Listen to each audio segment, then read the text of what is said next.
तथागत बुद्ध ने पहला संदेश दिया था, चार आर्य सत्य के बारे में बताया था। उसी को उन्होंने पांडव का बोलना शुरू कर दिया, उसमें पीले से कपड़े उड़ा के। हमने वो कपड़े हमें हटा के दिखाए गए कि वो तो सारी तथागत बुद्ध की और उनके जो शिष्य थे पंचवर्गीय भिक्खु, उनकी तस्वीरें, उनका स्टेचूज है। मतलब शर्म आती है। हम ये कह रहे हैं कि जिस विचारधारा को बुद्धिज्म में कोई स्थान नहीं है अंधविश्वास पाखंडवाद के लिए, वो वहाँ नहीं होना चाहिए। मीडिया इसलिए बना के रखे, मेन स्ट्रीम मीडिया में सारे मनुवादी लोग हैं, सारे ब्राह्मणवादी लोग हैं, और वो लोग हैं जो बुद्ध के धम्म से नफरत करते हैं, जो डॉक्टर बाबा साहेब अम्बेडकर से नफरत करते हैं, जो बहुजन समाज के लोगों से नफरत करते हैं। चलने वाला आंदोलन है, लेकिन जनता के सामने अच्छी अच्छी सरकारें दफन हो जाया करती हैं। हम इस आंदोलन को आने वाले समय में इतना बड़ा बना देंगे, इस बार ये बंद नहीं होगा। किसी लालच में जाके ये खत्म नहीं होगा कि किसी को कुछ बड़ा पद दे दिया और खत्म। यह आंदोलन इस बार तब तक चलेगा जब तक महाबोधि महाविहार मुक्त ना हो जाए। और कैसे मुक्ति मिले, उसका मार्ग प्रशस्त किया था। कम से कम उसको तो मुक्त कर दो, उसको तो कम से कम आप पंडे हटा के BT एक्ट 1949 एक्ट को रिपील करके कम से कम बौद्धों को सौंप दो। और अगर आप ऐसा नहीं करते हैं तो ये लड़ाई बहुत बड़ी होने वाली है। पूरे देश से लोग जुड़ते जा रहे हैं, और फिर ये जो आप जगह जगह जो बात करते हैं, इससे पता लगे कि आप नकली बात करते हैं। आप बुद्ध को नहीं मानते, आप कह रहे दुनिया में जाते थे कहते मैं बुद्ध के देश से आया हूँ, हमने दुनिया को युद्ध नहीं बुद्ध दिया। तो एक तरफ आप दिखावा करते हैं कि हम बुद्ध को मानते हैं, और दूसरी तरफ बुद्ध की बौद्धों की आस्था के केंद्र, जो पूरे दुनिया के बौद्धों के आस्था का केंद्र है, उसको मुक्त कराने पे आपकी कोई रुचि नहीं है, आपकी कोई प्रतिक्रिया तक नहीं है, आपका कोई प्रतिनिधि आकर मिला तक नहीं आज तक। शर्म की बात है ये। पिछले 130 सालों से ये आंदोलन है जो समय समय पर जो इसमें उग्रता आती है, और अब तो ये कहा जा रहा है कि वहाँ हिंदू मंदिर भी हैं वहाँ पे, तो ऐसे में कैसे मुक्त होगा? मैंने इस बारे में बात की थी, और मुझे पता लगा उसी के बिल्कुल सामने 2 मंदिर बनाए गए, जो पीछे अभी 15 साल के अंदर बने, और जो महाबोधि महाविहार के एकदम बगल में लेफ्ट साइड में जो छोटा सा मंदिर है, जिसके अंदर 7 मूर्तियां एक जगह लगी हुई हैं, उसमें तथागत बुद्ध और उनके जो पंचवर्गीय भिक्खु थे, जब बुद्ध को बोधि प्राप्त हुई तो सार रात में जाके जिन पंचवर्गीय भिक्खुओं को तथागत बुद्ध ने पहला संदेश दिया था, चार आर्य सत्य के बारे में बताया था, उसी को उन्होंने पांडव का बोलना शुरू कर दिया, उसमें पीले से कपड़े उड़ा के। हमने वो कपड़े हमें हटा के दिखाए गए कि वो तो सारी तथागत बुद्ध की और उनके जो शिष्य थे पंचवर्गीय भिक्खु, उनकी तस्वीरें, उनका स्टेचूज है। मतलब शर्म आती है कि किस तरह कब्जा दूसरे की सांस्कृतिक विरासत पे करके, और आप लोग बड़े खुश हो रहे हैं। ये चलने वाला नहीं है। कह रहे हैं कि बुद्ध 9वें अवतार हैं विष्णु के। ऐसा कहीं नहीं लिखा। अगर ऐसा लिखा होता तो जो वाल्मीकि जी की जो रामायण लिखी हुई, उस जो गीता प्रेस से छपी है, उसमें 34 सर्ग के अंदर, उसके अंदर कहा गया है कि बुद्ध और चारवाक रूपी चोर का अनुसरण नहीं करना चाहिए, और उनको ऐसी सजा देनी चाहिए जैसे चोर को दी जाती है। तो अगर वो 10वें अवतार है तो फिर उनके लिए ऐसी बात क्यों लिखी है? रामायण में क्यों लिखी है ऐसी बात? यदि हिंदू इसका जवाब कौन देगा? यदि हिंदू भी पूज रहे हैं, ब्राह्मण पूज रहे हैं बुद्ध को, तो दिक्कत क्या हो गई आपको? हम कब कह रहे हैं उसे मत पूछो।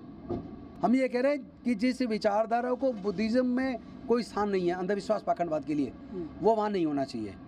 नंबर 2, उसका मैनेजमेंट टोटल बौद्ध लोगों के हाथ में होना चाहिए। क्योंकि अगर किसी चर्च का संचालन केवल क्रिश्चियन करते, कोई दूसरे धर्म का आदमी नहीं हो सकता। किसी मस्जिद का संचालन मैनेजमेंट कमेटी केवल मुस्लिम लोग करते, कोई दूसरा नहीं हो सकता। किसी गुरुद्वारे का संचालन में मैनेजमेंट कमेटी में सिख से कोई और नहीं हो सकता। उसी तरह किसी मंदिर के मैनेजमेंट कमेटी में संचालन में कोई नॉन हिंदू नहीं हो सकता। तो फिर बौद्धों के महाबोधि महाविहार के मैनेजमेंट कमेटी में उसमें 4 पंडे क्यों हैं? ये हमारा सवाल है। 1949 जो एक्ट है, जब वो एक्ट बना उस वक्त बौद्धों का रिप्रेजेंटेशन था ही नहीं उसमें। अब जिन ब्राह्मणों का रिप्रेजेंटेशन था, अपनी मर्जी से अपने फायदे के लिए उसको बना दिया। जैसी बौद्ध लोगों को जागरूकता आई, लोगों ने अपनी सांस्कृतिक विरासत को पहचाना, और जिनको समझ आया कि हमारे तो पूर्वज बौद्ध थे, उन्होंने घर वापसी की। डॉक्टर बाबा साहेब अम्बेडकर जी के नेतृत्व में घर वापसी हुई।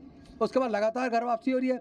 5 अक्टूबर 2022 को मिशन जय भीम के बैनर तले दिल्ली के अंदर लगभग 12,000 लोगों ने बौद्ध धर्म की दीक्षा ली, 22 प्रतिज्ञाएं दोहराई। उसके बाद से कम अब तक 30 लाख लोग बौद्ध धर्म की दीक्षा ले चुके, और अनऑफिशियली तो कम से कम 15 से 20 करोड़ लोग बुद्ध में आस्था रखते हैं भारत में। 1949 जो BT एक्ट है, ये केंद्र सरकार हटाएगी, स्टेट सरकार हटाएगी, या फिर आपको कोर्ट जाना पड़ेगा? देखिए, इसको स्टेट गवर्नमेंट का मसला है, लेकिन केंद्र चाहे केंद्र कर सकती है, क्योंकि ये भारत के संविधान को लागू होने से पहले बना है। 75 साल से आप जब जो चुनाव आते तब जो है इसको लेकर आ जाते हैं फील्ड में। ये इसमें सफलता 92 में कौन सा चुनाव था? जब 92 में हमने 7 महीने तक धरना प्रदर्शन किया था, तब कौन सा चुनाव था? तब तो कोई चुनाव नहीं था। दूसरी बात, ये तो हम पिछले 6 महीने से कर रहे हैं। अब से करीब 6 महीने पहले हम अल्पसंख्यक आयोग में जाके बौद्धों के प्रतिनिधि, जिसमें ऑल इंडिया बुद्धिस्ट फोरम भी, बुद्धिस्ट सोसाइटी ऑफ इंडिया भी और मिशन जय भीम के प्रतिनिधि गए थे, उनसे मिले थे, उनसे रिक्वेस्ट किया था इसका समाधान करवाइए। उसके बाद उन्होंने मीटिंग रखी पटना के अंदर, वहाँ पे भी जाके मिले, सरकार के प्रतिनिधि से मिले, कोई समाधान नहीं हुआ।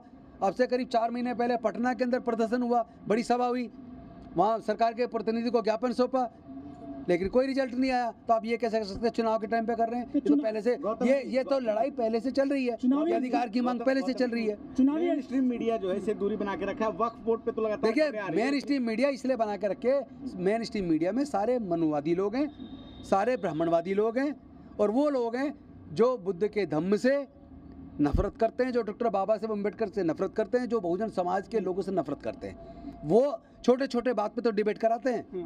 अब वक्त पे डिबेट होगी, आज ही रात को देख लेना। लेकिन माँ बोधि महाविहार का मुक्ति का आंदोलन इतने लंबे समय से पूरी दुनिया में चल रहा है, उस पर आज तक कोई डिबेट नहीं है। तो क्या चुनावी एजेंडे में शामिल होगा ये मुद्दा, BT 1940 एक्ट? अगर इनको लगता है कि केवल ये वोट से डरते हैं, तो मैं आज आपको बता रहा हूँ, इनको वोट की चोट भी देंगे। पर सर, तेजस्वी यादव का कोई इस पर ज़्यादा रुख नज़र नहीं आ रहा क्या? देखिए, कोई भी हो जो हमारी जायज़ मांग के साथ नहीं है, उसको जवाब दिया जाएगा। क्या लगता है इस बार आंदोलन फलीभूत हो पाएगा? क्योंकि पिछले 130 सालों हम भी जानते हैं ये लंबा चलने वाला आंदोलन है, लेकिन जनता के सामने अच्छी अच्छी सरकारें दफन हो जाया करती हैं। हम इस आंदोलन को आने वाले समय में इतना बड़ा बना देंगे, इस बार ये बंद नहीं होगा। किसी लालच में जाके ये ख़त्म नहीं होगा कि किसी को कुछ बड़ा पद दे दिया और ख़त्म। ये आंदोलन इस बार तब तक चलेगा जब तक महाबोधि महाविहार मुक्त ना हो जाए, और सवाल ये जब तक BT एक्ट रिपील ना हो जाए, जब तक महाबोधि महाविहार का पूर्ण संचालन बौद्धों के हाथ में ना आ जाए। हम इसको जन आंदोलन बनाएंगे, एक एक गांव, एक एक घर तक लेके जाएंगे। सर, एक तरफ आप लोग महाबोधि टेम्पल का मुद्दा उठा रहे हैं, लेकिन दूसरी तरफ बीजेपी जो है वो बिल ले आ रही है वक्फ बोर्ड का। देखिए, बीजेपी अब से पहले भी केंद्र में सत्ता में तकरीबन 7 साल रही, एक बार 5 साल, एक बार 13 महीने, एक बार 13 दिन, लेकिन उस वक्त नहीं लेके आई। आज ही क्यों? क्योंकि जब ये 240 पे सिमट गए तो इन्हें लगा कि हमारी जीत का तो एक ही फार्मूला, हिंदू मुसलमान नफरत, तो वो ये बिल ले आए। वरना पहले ये तो पढ़ लो कि वक्फ एक्ट है क्या, क्यों बना, उस पर संपत्तियाँ आई कहाँ से, उसके बाद इस पे बात कर लेना। तो ये ब्राह्मण विदेशी चंदे पर कब्जा करना चाहते हैं, बुद्ध विरासत को तहस नहस करना चाहते हैं बोध गया में। नहीं, इनका हमेशा से ही काम ये रहा है कि चंदे पे कब्जा करने का, वरना बौद्ध जो पुराने बुद्ध के मंदिर हैं उन पर कब्जा ना हुआ होता, उन पर कब्जा ना होता। बुद्धिस्ट सोसाइटी ऑफ इंडिया है, बहुत सारे संगठन है बुद्ध डिस्ट्रिक्ट के नाम पर, क्या वो आपके साथ में आ रहे हैं देश विदेश के? अब पूरे देश और दुनिया के लोग जुड़ रहे हैं, सारे संगठन सारे धीरे धीरे एकजुट हो गए। बीजेपी का भी एक संगठन है भारतीय बौद्ध महासंघ, वो आपके साथ है क्या? नहीं, वो तो बनाया इसलिए है ताकि बुद्ध के नाम पर नकली लोगों को चीवर पहना के सामने करके वो कह सके कि नहीं, बौद्ध लोग नहीं चाहते ऐसा।